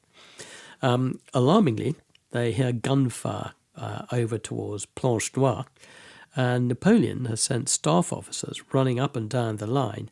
One of them is La Bédoyère, who rushes up and down the line with his shaker on the point of his sword, saying, "Voilà Grouchy, these are the French. Grouchy's coming." So in their mind, they suddenly think the rest of the army's turned up and we're going to win the day. And suddenly the guard's beaten off. The Prussians break through at Planche Noire, and another corps of Prussians, commanded by Zieten, are breaking through at the end of Wellington's line in the east above Papelotte. And suddenly the army breaks and runs, and it's an absolute rout. The French army. Yeah. And in a rout, often that's when you get very high casualties. Was that the case here, or did they get away? No, that was the case here, because Wellington immediately rides to the top of the ridge where he can be seen, and he stands up in his stirrups and he takes off his hat and he waves it 3 times directly towards the French, and everybody knows what that means. That's the signal for not just a counterattack, but an all-out attack by the British Army, all the way from Hougoumont through to Papelotte. So everybody comes off the ridge and starts pushing forward. And of course, in the last couple of hours, and particularly during the course of the French cavalry attacks, Wellington's managed to muster his cavalry into a central position. Initially, to counterattack the French cavalry attacks, but because they're there, they can now follow up the route of the guard. And as the army is moving down, they pull around the flanks of the infantry units going forward and take the attack forward to the French line. And at that moment, is it no quarter at that moment, or would they take prisoners? They would take prisoners, but if there was resistance, fighting still went on, and there were formed bodies of troops. There were still those 3 battalions of guard, down at La Haye-Sainte. They draw off in order, and there's still some guard at La Belle Alliance. One group of the Imperial Guard will follow Napoleon. Napoleon would take shelter in their square, and they will see him off the battlefield before he can get into his coach and head off towards Genappe. Okay, Hugh, so when does Napoleon leave the battlefield, and how does it happen? Napoleon leaves the battlefield not long after the break of the guard, because rushing towards him as Wellington's Allied army, Zieten's Prussian corps, and even worse, the attack being conducted by Blucher Planche Noire is moving through Planche Noire and is looking to cut off the line of retreat. He takes shelter in a guard square, and then he moves on rapidly to where his headquarters was at Le Caillou, and then he gets into his coach with an escort of guard cavalry, makes his way back towards Genappe, and he's still hoping that he will be able to find or form a formed body of troops around which other troops can coalesce. He can form a rear guard. It doesn't happen. What does happen is that Wellington and Blucher meet in the gloaming, and Wellington basically hands over the responsibility for the pursuit to the Prussians, because his army is absolutely knackered. It's out on its feet, and the Prussians have an enormous quantity by now of cavalry coming into play, which they can use to conduct the assault, which they do right the way through the night. And of course, the French are it's a sauve-qui-peut situation. Units have disintegrated, so individuals and little groups of soldiers under no authority are just getting out of it. And there is a story that all the Prussians had to do was get a drummer boy with a drum, mount him on the cart, and keep drumming away just to keep the French moving. And there are traffic jams. So at Genappe, for example, there was one bridge into the town, and there's an enormous, block as French troops are going to come through it. If they can't go through it, they have to go across the river on either side. The one body of troops that are formed and conduct themselves well, of course, ironically, is Grouchy's corps, which has been fighting the Prussians over at Wavre, which is only about 10 miles away. Once he receives news of Napoleon's utter defeat, he pulls his corps out and conducts a classical and very competent withdrawal in the face of the enemy. And later on, when Napoleon gets back to Paris, he's busy coping with not just with the defeat, but on what he's going to do next. And he's trying to conjure up troops and formations so he can continue the campaign. And Grouchy would form part of those plans. He wants to create a consolidated force around about Reims in a central position east of Paris, and he hopes to bolster it with troops from the south of Loire, various garrison troops, perhaps the troops that are coming out of suppressing the rebellion in the Vendée. He's just playing with numbers. But the fact of the matter, he simply doesn't have the support politically or militarily. And on the 22nd of June, he abdicates. And is that something that he's just got all his closest advisors are saying this is what you've got to do, or does he take this decision on his own? He has no option. Talleyrand, Fouché, Lafayette, the big beasts in the political jungle, and indeed the Chamber of Deputies will say it's enough. And he cannot get any political support. He only had limited political support in the first place. And so he goes to Malmaison, which is the now dead Josephine's chateau that he's given her just west of Paris. And he holds up there for a short while, and Paris falls. And they make it known that they want to get hold of Napoleon and kill him. Now, Davout, who is momentarily in charge of the troops in Paris and will participate in the peace negotiations or armistice negotiation, says to Napoleon, "You need to go," and he helpfully blows a couple of bridges in the river en route to Malmaison just to hold them up a bit. And at that point, he goes off to Rochefort, hoping to get a ship initially to America, which is exactly what his brother Joseph does. But he's unable to do that. He ends up surrendering to Captain Sir Frederick Maitland, who's in command of a ship called the Bellerophon, which is a Trafalgar veteran. And he does that, and he's taken off to, I think it's off Portsmouth eventually. And then he's there for a few days, and it becomes very uncomfortable for the government. Because one shouldn't forget, for a lot of people in the UK, particularly in the liberal wing of politics, Napoleon was a good one. they supported the radical elements of the French Revolution. And also, he was an object of curiosity. So he became the object of tours.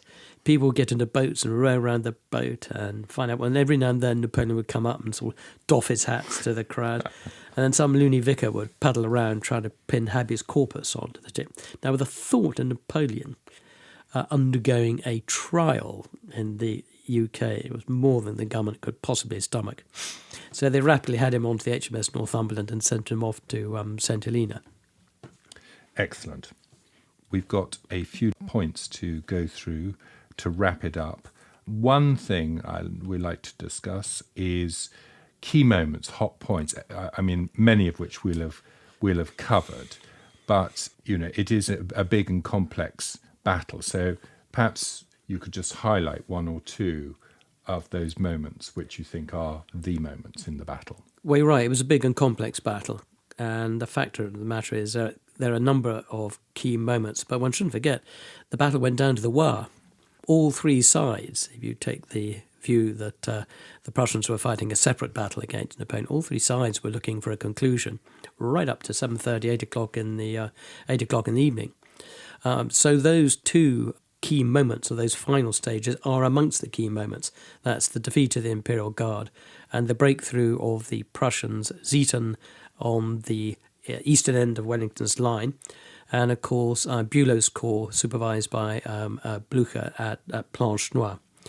Earlier in the day, I think the moment that really upsets the French battle plan is the failure of that opening massive attack.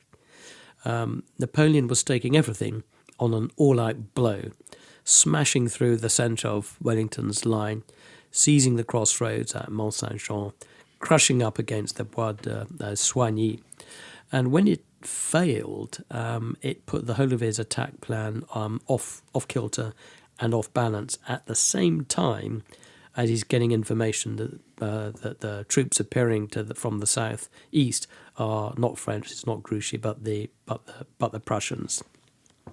If you ask Wellington himself, he made his position perfectly clear. He always said that it was the closing of the gates during the defence of Hougoumont by Major James Macdonald and some other guardsmen that kept the French out, and thereby enabled Hougoumont to survive as a defended unit, was absolutely critical to the saving of the day. And apparently all the French who got inside were bayoneted except for the drummer boy? Except for a little drummer boy who was sent to sit in a cellar of the farmhouse where he remained for the rest of the battle, and I've no idea what happened to him afterwards. Hopefully he had a grand career on the lecture tours. Hope he had a very grand career on the lecture tours.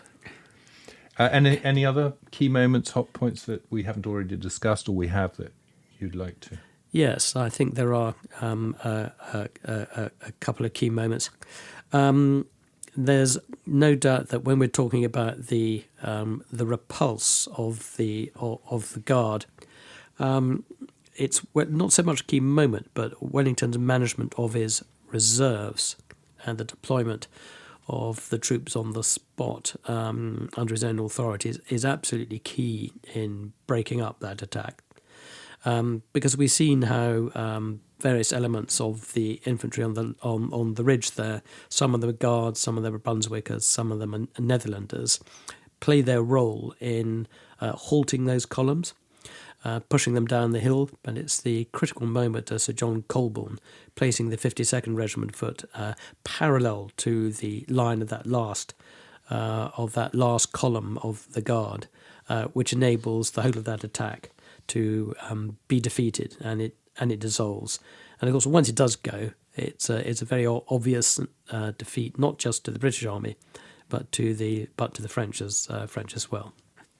John Keegan's book, The Face of Battle, is a great favourite of mine, and he discusses 3 battles, one of which is Waterloo. And quite a lot of what he talks about is the sort of rock, scissors, paper style of activity on the battlefield. What I mean by that is artillery versus infantry, or cavalry versus cavalry, or infantry versus cavalry. And I think he lists about 7 or 8 different types of encounter which really seem to be contained within the modern idea of combined operations. Do you want to talk about any of those? Yeah, well, he was absolutely right. The failure of the French to defeat Wellington's army was in part a series of schoolboy tactical errors. It's the failure to get the rock, paper, scissors thing right. And it goes back to what we were talking about a little bit earlier. If you're an attacker and you want to bring an overwhelming battlefield advantage against your enemy, you can do it in a number of ways. If you threaten your enemy with cavalry, he will be forced to form a square, because that is the conventional and indeed the proven tactic against cavalry. Well, a square is vulnerable to artillery because it's a mass, and is also vulnerable to an attack by opposing infantry if it can be done in such a way that they can extend a line that delivers greater firepower on those squares, because a square, by forming a square outer line, means that the front face of it, which is approaching the attackers, is only 25% of its own firepower. And that's exactly what Napoleon meant earlier in the day when he says, I will use my cavalry to make them show themselves, and then I will go at them with my artillery, and then I will finish them off with my guard. That wasn't just a piece of morale-boosting rhetoric. It was a tactical statement, and it never happened. So let's look at the first great attack that was beaten off. We saw those 4 divisions attacking in unusually large size. 17,500 men in 4 columns is something that no British soldier had ever seen before, and had hardly ever been used by the French. The problem is it crowded out the battlefield. So Dubois' 1,200 cuirassiers, who were attacking on the left flank, that's say the west flank, just the other side of La Haye-Sainte, which were meant to be providing the cavalry support, and in essence been pushed off to one side of the battlefield. The only way in which they could make a contribution would be for themselves to break through the line and then to wheel to the east so that they can combine with infantry attack. So that was an element of infantry and cavalry failing to combine in the right way. And anyway, Dubois' cuirassiers weren't properly supported, so they were completely broken up by the charge of the Household Brigade. Another example, which you mentioned, is during the French cavalry attacks. They weren't properly supported by horse artillery. They weren't properly supported by infantry. They were, however, quite well supported by cannon. So, for example, had infantry been available in numbers at the very time that the cavalry had forced Wellington's army to form into squares, they might have made more of it. They would still have been the counterattacking cavalry, but it's another example of the classical tactical manoeuvres not happening. And it's almost like they knew what to do, but in the heat of battle, they sort of forgot. I mean, they didn't even spike the guns. I think that's exactly right.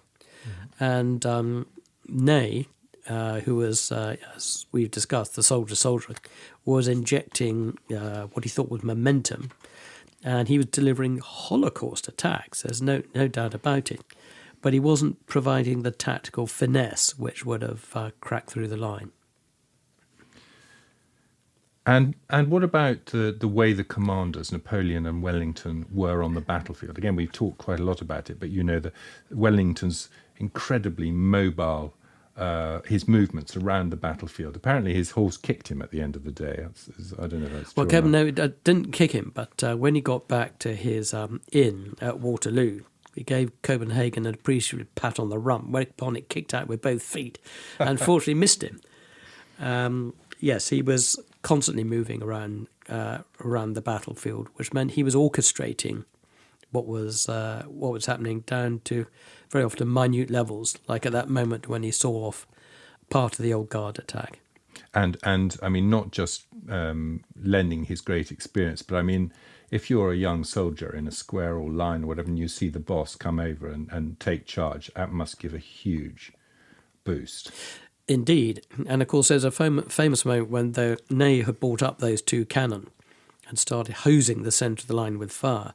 Some of the Brunswickers there were moving backwards, quite naturally, to get out of range of the shot.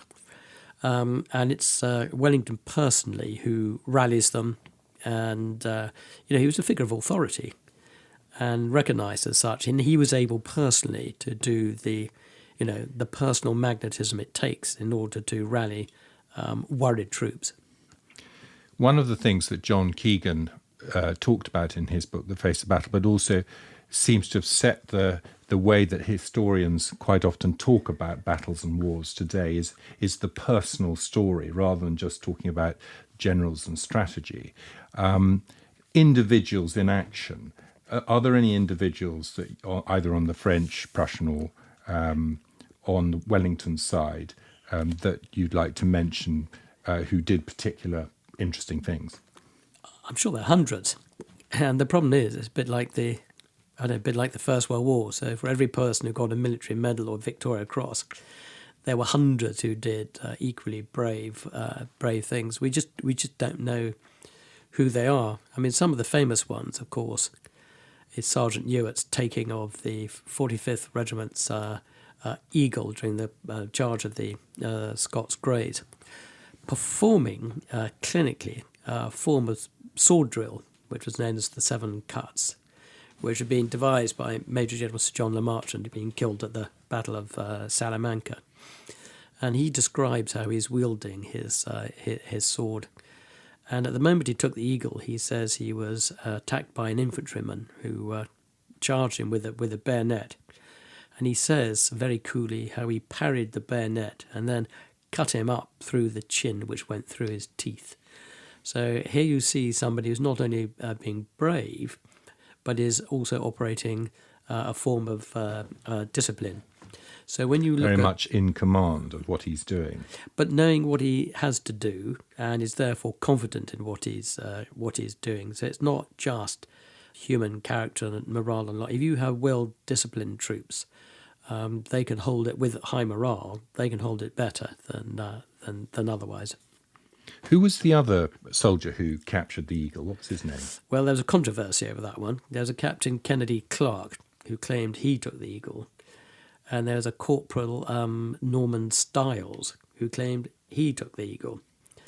And what happened was there was a joint attack on the officer who was actually on horseback at this stage.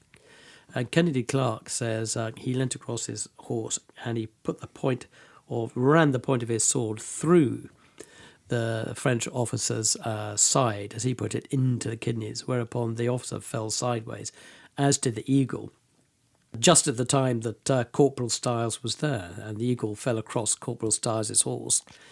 And Kennedy Clark said he grabbed the flag that was attached to it, the tricolour, and gave Stiles orders to take this thing off the battlefield, which he did. And for years afterwards, this controversy went on as to who took that Eagle. Were they both of the same regiment? Yeah. Well, at least that saved an even more painful argument. Yeah, and Kennedy Clark ends up a lieutenant general. So there you go. Any others? Well, yes, I think mostly when one singles out somebody, it's a motif or symbolism for what was happening in an area generally. So Macdonald and his companions who closed the gates at Hougoumont, I think, were particularly brave. 30 Frenchmen had got in, and Macdonald was at the far end of the courtyard, supervising the frontal attacks, and he immediately grabs about 5 or 6 infantrymen round about him, and he says, ignore the French, just go straight for the gates. So these people are still in there while they are closing the gates, and they managed to do it. And then they turn around and massacre those soldiers that actually got in. And there was an enormous French officer, wasn't there, with a sort of axe? Well, he was a sergeant. He was a pioneer. And he was called, appropriately, his name was Le Gros. His nickname was L'Enforceur. And he was a man who bashed his way through the narrow bit of the gates as they were closing. And I imagine he got bayoneted. He got bayoneted. Fantastic. Thank you so much. I mean, it was a terrible slaughter. Napoleon ended up having to retreat and was captured. Really, my question was, at the beginning, was it a battle or was it the battle, the culmination? Was Napoleon fizzling out, or did this stop him in his tracks before he had a chance to gain true momentum and never be shifted from France or Europe? It's definitely the last in a series of battles that saw Napoleon fizzling out, and it starts in 1812 with his defeat by the Russians in Russia. And then there's another hammer blow at Leipzig, whereas, and then, of course, there's the invasion of France in 1814.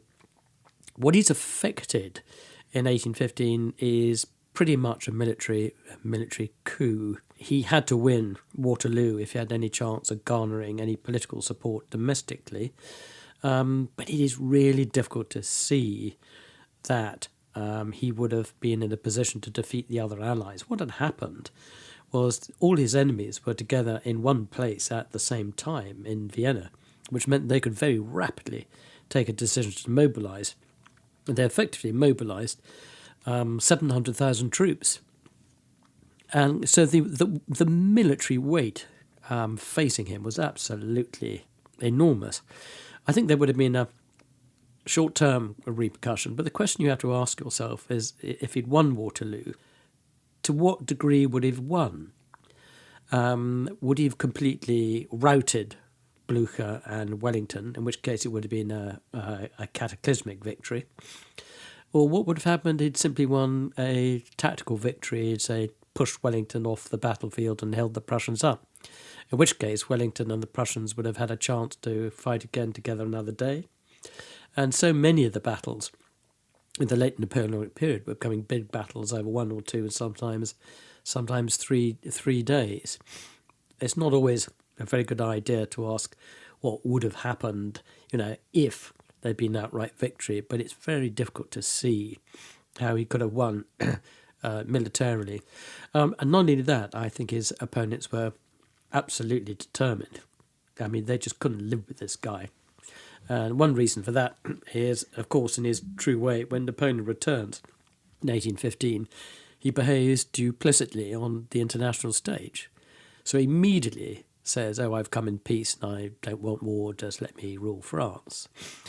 Well, that's not what's going on behind the scenes. He immediately starts trying to create an international alliance around himself again, and he looks as though he's up to the same old tricks. So the determination is there, as well as the numbers. So to go back to your question, nothing was more final than Napoleon's defeat at Waterloo. It really decided something. He abdicated just a few days later. It was a catastrophic military and political defeat from which he could not recover. But he was set up by the decline in the Napoleon system that had been started by his invasion of Russia in 1812. Hugh Macdonald Buchanan, thank you very much. You're very welcome. The Battle of Waterloo ended the Napoleonic period of war and ushered in almost 100 years of the Pax Britannica. So it goes. You have been listening to our mini-series on battles. Details of Hugh Macdonald Buchanan's tours and talks are given in the show notes. His website is hmbtourguide.co.uk. Please pass on this podcast to a friend to help spread the word. You can contact me at talk@bloodyviolenthistory.com. Thank you and good luck.